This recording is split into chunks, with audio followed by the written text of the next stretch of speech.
सभ्यता, जिसे सिंधु घाटी सभ्यता भी कहा जाता है। ठीक है, हड़प्पा सभ्यता का जो सबसे पहला पॉइंट हम लोग जानेंगे वो है सबसे मान्यता प्राप्त काल। ठीक है, तो यानी इसको कहेंगे समय काल।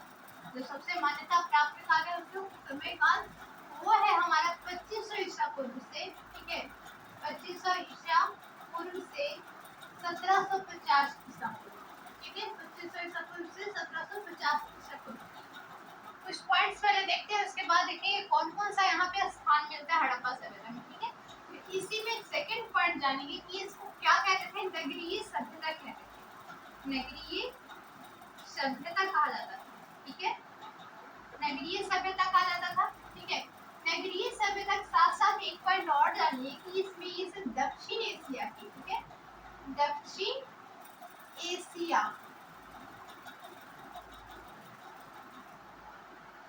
की प्रथम नगरीय सभ्यता कहते थे। प्रथम नगरीय सभ्यता कहते थे।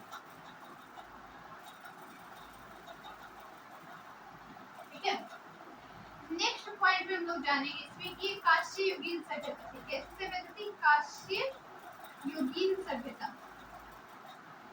युगीन सभ्यता। ठीक है, ये कैसी सभ्यता है? कांस्य युगीन सभ्यता है।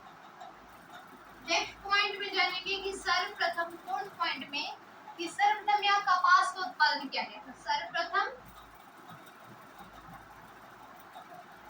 कपास का उत्पादन किया गया था। कपास का उत्पादन किया गया था। ठीक है,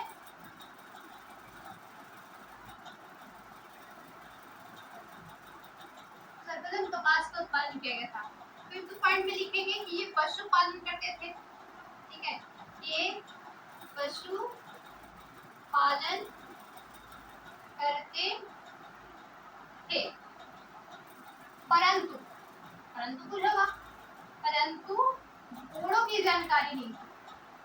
घोड़ों की जानकारी नहीं थी। वर्ड की ध्यान रखना है, नहीं थी। ठीक है, नेक्स्ट पॉइंट में लिखेंगे, सिक्स पॉइंट में कि लोहे से परिचित भी नहीं थे। ये लोहे से परिचित नहीं थे। लोहे से परिचित नहीं थे।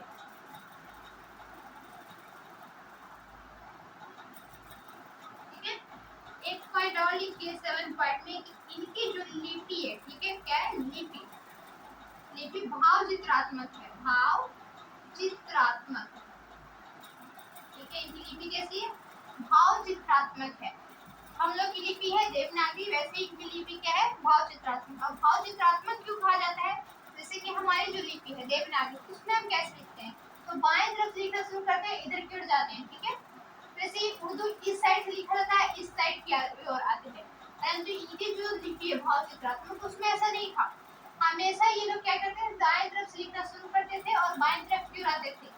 अगर नेक्स्ट पंक्ति यानी सेकंड लाइन लिखना है तो फिर इधर से नहीं लिखनी, फिर यहाँ से शुरू करेंगे और इधर की ओर जाएंगे, यानी कि फिर यहाँ से शुरू करेंगे और इस तरफ आएंगे। ठीक है, यानी दाएं से बाएं और बाएं से दाएं की ओर इनके लिखने की जो कला थी, इसे ही भाव चित्रात्मक कहा गया। इसे हम लोग द्विदिशात्मक लिपि भी कह सकते हैं। ठीक है, यानी कि मैंने इसमें अभी 7 पॉइंट लिखे हैं। ठीक है, 7 पॉइंट को सबसे पहले याद करेंगे। सबसे पहला पॉइंट है कि जो हड़प्पा सभ्यता है उसका मान्यता प्राप्त काल है, समय है जो है वो 2500 ईसा पूर्व से 1750 ईसा पूर्व है। दूसरा पॉइंट है नगरीय सभ्यता है, दक्षिण एशिया की प्रथम नगरीय सभ्यता है। ठीक है, तीसरा पॉइंट क्या है? कांस्य युगीन सभ्यता है। चौथा क्या है? सर्वप्रथम कपास का उत्पादन किया गया था। पांचवा क्या है? ये पशुपालन करते थे, परंतु इनको घोड़ों की जानकारी नहीं थी। ये लोहे से परिचित नहीं थे, है ना। और इनकी लिपि कैसी थी?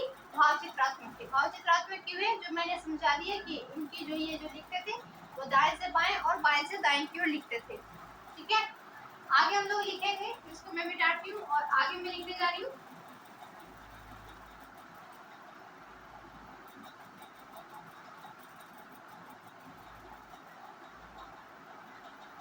ये मिस्र और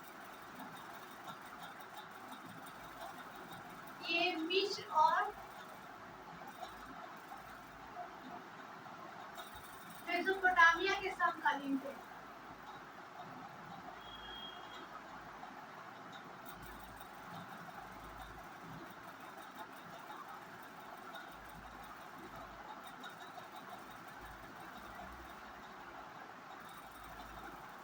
ठीक है, नेक्स्ट में मिस्र और मेसोपोटामिया के समकालीन थे, परंतु ये तीनों सभ्यता मिस्र, ठीक है, मेसोपोटामिया और हड़प्पा, तीन सभ्यताएं आ गई हमारे पास। ठीक है, एक हड़प्पा सभ्यता। ठीक है, ये तीनों सभ्यता में सबसे बड़ी सभ्यता, तीनों में सबसे बड़ी सभ्यता हड़प्पा सभ्यता थी। तीनों में सबसे बड़ी सभ्यता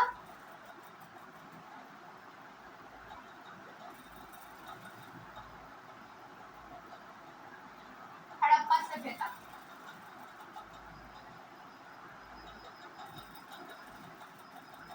लगभग 370 एकड़ में फैली हुई थी।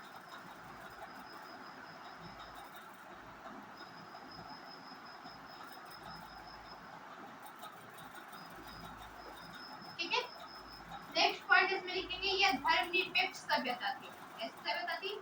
धर्मनिरपेक्ष सभ्यता थी।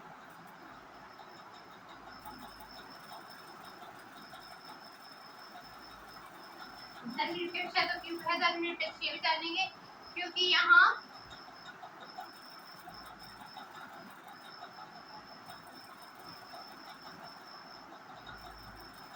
कोई मंदिर नहीं मिला है, मंदिर का ढांचा नहीं मिला।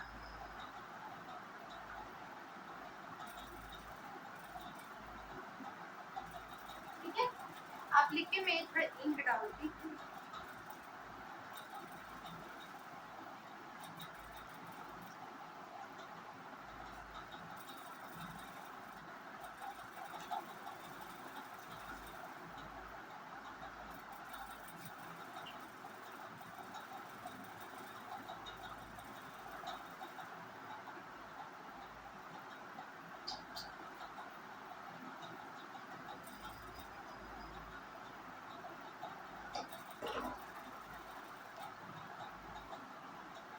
ठीक है, यानी अब आप लोग को याद हो गया होगा। ठीक है, इतने पॉइंट। सबसे पहले मैंने लिखवाया कि यह नगरीय सभ्यता है। इसका टाइम पीरियड है जो 2500 से 1750 ईसा पूर्व है। यह नगरीय सभ्यता है और दक्षिण एशिया की प्रथम नगरीय सभ्यता है। काशी युगीन सभ्यता है। ठीक है, लोग यहाँ पशुपालन करते थे, लेकिन लोग घोड़े से परिचित नहीं थे। कपास का उत्पादन सर्वप्रथम हड़प्पा सभ्यता में किया गया था। ठीक है, ये मिस्र और मेसोपोटामिया के समकालीन थे, पर तीनों सभ्यता में हड़प्पा, मिस्र और मेसोपोटामिया की सभ्यता में सबसे बड़ी सभ्यता हड़प्पा सभ्यता थी, जो 370 एकड़ में फैली हुई थी और धर्मनिरपेक्ष सभ्यता है, क्योंकि यहाँ पे कोई भी मंदिर का ढांचा नहीं मिला है। ठीक है, और एक पॉइंट और लिख लीजिए इसमें कि जो मुख्य फसल है, ठीक है, मुख्य फसल है गेहूं और जौ। ठीक, मैं इसे मिटाती हूँ।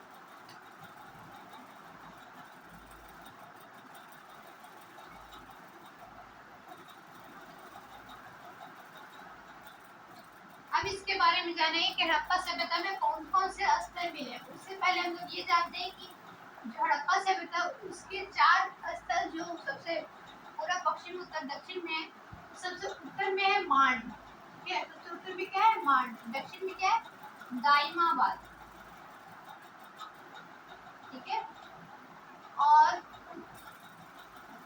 पूर्व में क्या है? आलमगीरपुर।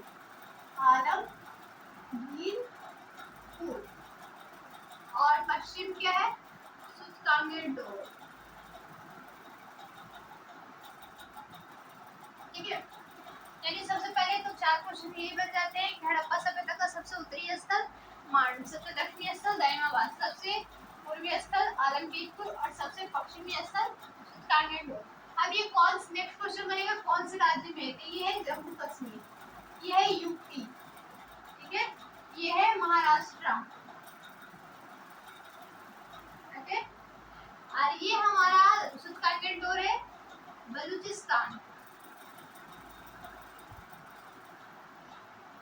बलूचिस्तान पाकिस्तान में।